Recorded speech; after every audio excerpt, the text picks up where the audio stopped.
E aí, rapaziada, tamo de volta. Sejam muito bem-vindos. Quem fala com vocês é o Alma Negra.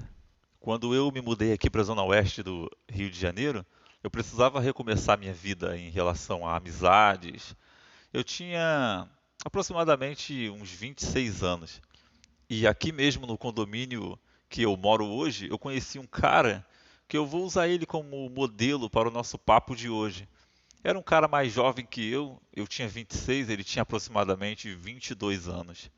E ele era bem descolado, ele conhecia muita gente e ele morava na região há muito tempo.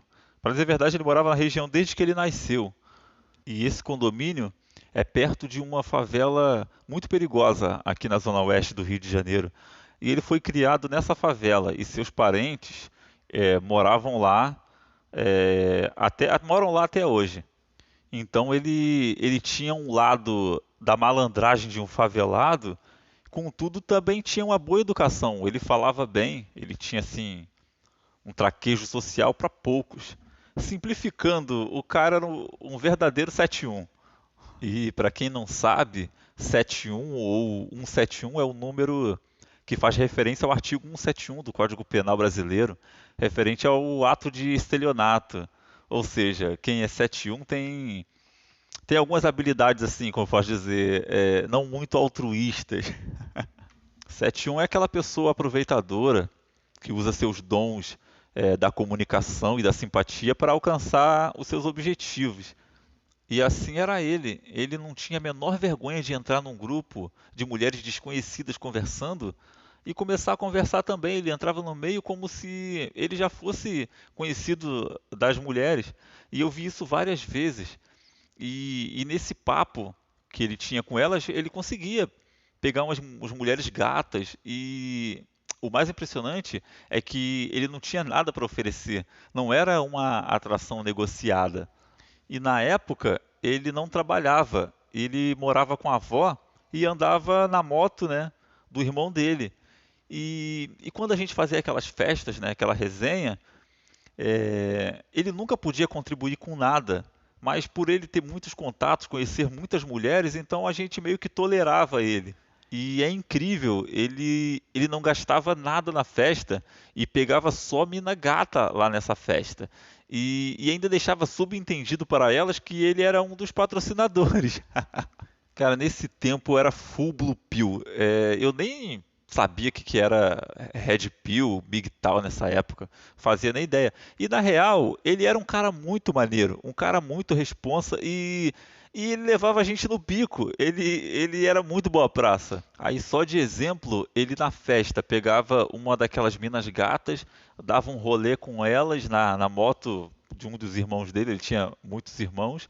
Aí passava por dentro da favela por bocas de fumo, trocava ideia com bandidos, e aquilo, acredito eu, que assustava as meninas, mas também passava uma sensação de segurança por estar com ele ali e por conhecer todo mundo, toda aquela galera ali da favela.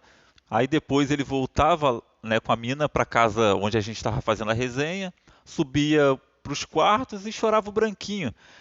Mas tudo que ele fez, esses rolês, nada disso era planejado por ele, simplesmente era uma coisa que ele gostava de fazer.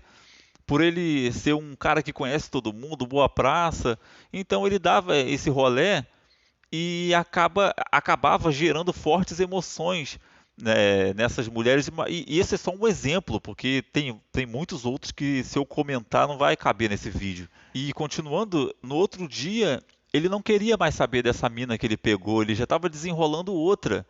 Entendeu? E ele ficava sempre nesse looping, ele conhecia muita gente e ele não se trancava em relacionamento. E as meninas ficavam desesperadas porque elas não entendiam por que que ele ficava com ela num dia e no outro dia ele já não tinha mais interesse. Era real leitada e ghost, cara. Se eu posso dizer que eu já conheci uma leitada e ghost, era o que esse cara fazia. E é engraçado alguns canais que querem ensinar o homem a agir como um cafajeste, como se fosse uma coisa fácil, uma coisa simples, uma receita de bolo. Não é tão simples como você ignorar uma mensagem de WhatsApp. Não dá para copiar esses caras. você não conseguiria, uma hora ou outra, a sua máscara ia cair. Imagina, eu não conseguiria ir numa resenha se eu não tivesse dinheiro para contribuir, ou mesmo ter a cara de pau que ele tinha de chegar falando algumas mentiras para as mulheres, dizer alguma coisa que eu não sou, eu não teria coragem de fazer isso, entendeu? Isso me fez lembrar a primeira vez que eu saí com ele para um baile funk. E na época eu tinha um carro muito maneiro, e a gente pegou esse carro e fomos para o baile da Vila Aliança. Quem é do Rio de Janeiro sabe o quão perigosa é essa favela. E chegando lá, tinha duas meninas dançando e na cara de pau ele foi lá. E assim, eu não sei de onde ele tirou essa história. Eu juro pra você, eu não sei de onde ele tira essas histórias. Ele chegou pra menina, falou que era novo na favela e tinha entrado lá pela primeira vez comigo e que nós éramos de Jurujuba. De onde ele tirou Jurujuba, cara? Eu nunca fui pra Jurujuba. De onde ele tirou esse lugar? Falou que a gente era de Jurujuba e foi lá pra conhecer a favela e tal. Falou que a gente tinha condição e tal. Nisso, aí ele trocando ideia e tal, eu entrando na dele, entendeu? Confirmando tudo. Acabei até inventando algumas coisinhas lá também na hora para poder não entrar em contradição com ele, né? Aí acabou que a gente pegou essas minas dentro do carro. A gente chorou o branquinho dentro. A gente chegou a trocar, cara. A gente chegou a trocar. Ele pegou uma, depois eu pegava a outra. A gente ficava trocando. E assim, nunca mais a gente voltou a ver essas meninas, entendeu? Agora, essas histórias, eu não sei de onde ele tira essas histórias. E ele foi minha companhia de rolê durante muito tempo. E eu tenho que confessar que eu aprendi muitas coisas com ele também. E eu vou te falar que eu nunca vi ele ficando com a menina por mais de uma semana. Ele no máximo ficava com a menina por uma semana e depois já estava desenrolando outras e outras. Ele tinha muitas opções, então ele não precisava ficar se trancando em relacionamento. E se ele não tivesse opção, ele fazia acontecer, ele desenrolava outra, ele conhecia pessoas novas, ele ia para ambientes diferentes.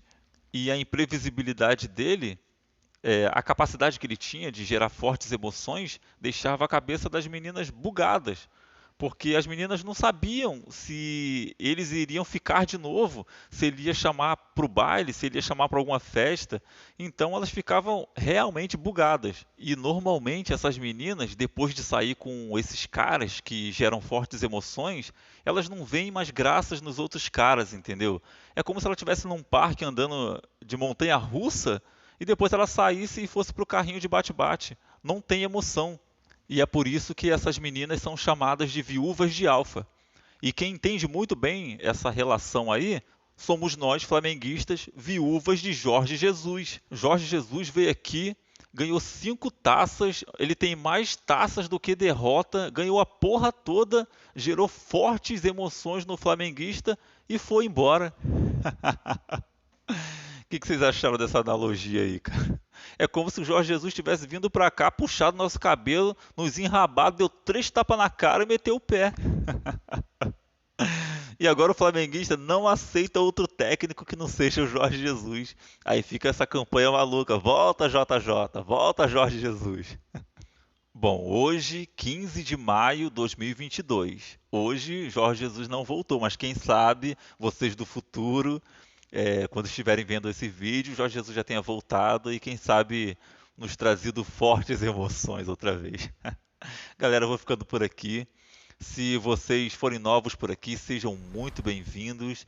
Deixe o like aí para ajudar o amigo de vocês e se inscrevam para não perder os próximos vídeos como este. Um abraço e até a próxima.